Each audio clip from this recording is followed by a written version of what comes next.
so I've actually had a couple of people ask me this. I was actually going to do this video at the end of the series, but a few people asked me how I got Marlin on my SKR 1.0 board, the 32-bit ARM processor board for Marlin 2.0.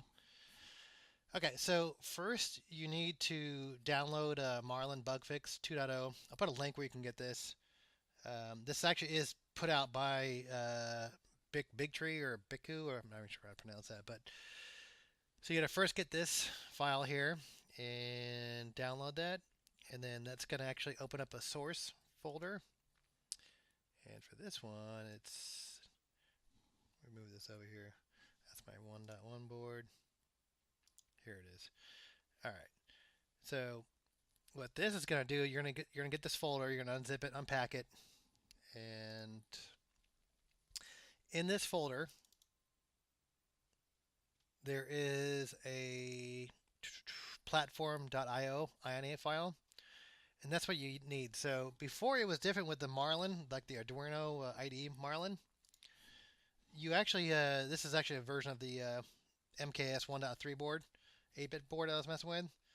Um, so it's a little bit different.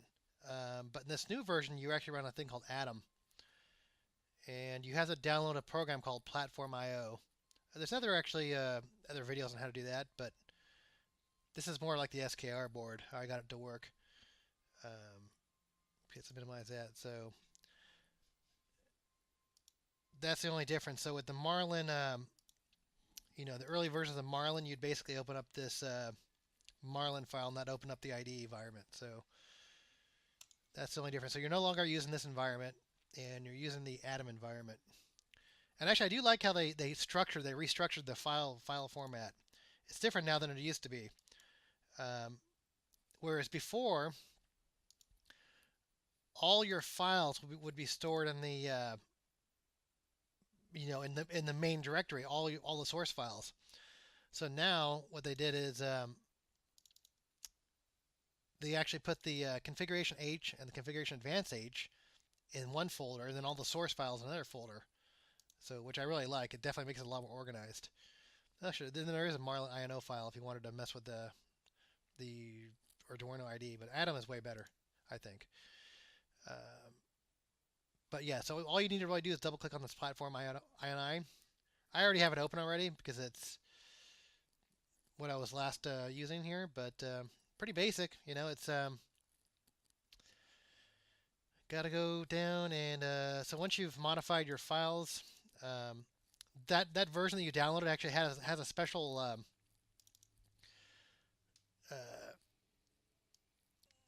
boards configuration for this board. All right, so let's see where it says Big Tree. You got to define this right here. So this defines what motherboard you're running, the pin out. So it needs to know the pins on the board. So this actually was put out by Big Tree, and let me see if I can find it somewhere. It's nested somewhere in here, but I'll come back. All right, so I found the boards.h file. It's kind of nested, so I didn't know exactly where it was. It's like I said, I'm still new to Marlin 2.0, so okay. So in that file, the Big Tree file, the SKR board firmware file, it's actually important that you actually get that firmware, because if you just get the standard stock Marlin, it's not going to have the boards.h configuration in it, and that's what you need. So in Marlin, source and then core. So that was Marlin, source, core, and boards.h. So this is the file you actually definitely need to have, or it's not going to know what to do with the board. Okay, so this is the file, and this is the definition you need to have. Where is it at? Here it is, right here. And this basically defines the pinouts on the board and tells Marlin how to control the board. So that's why you need this modified version of Marlin. That right there, and that basically defines what the board is. Okay, so now let's go back into Atom, and where are we at? Okay, Atom, and then from there you'd basically do a compile. You'd basically compile the software, and once it's compiled, then we go back to it's going to create a binary file, like a bin file, and it's going to put it into firmware. it's going to be under .PIO environments, ENVS, I guess. And then this is basically the processor. This is actually the name of the processor, the LPC1768.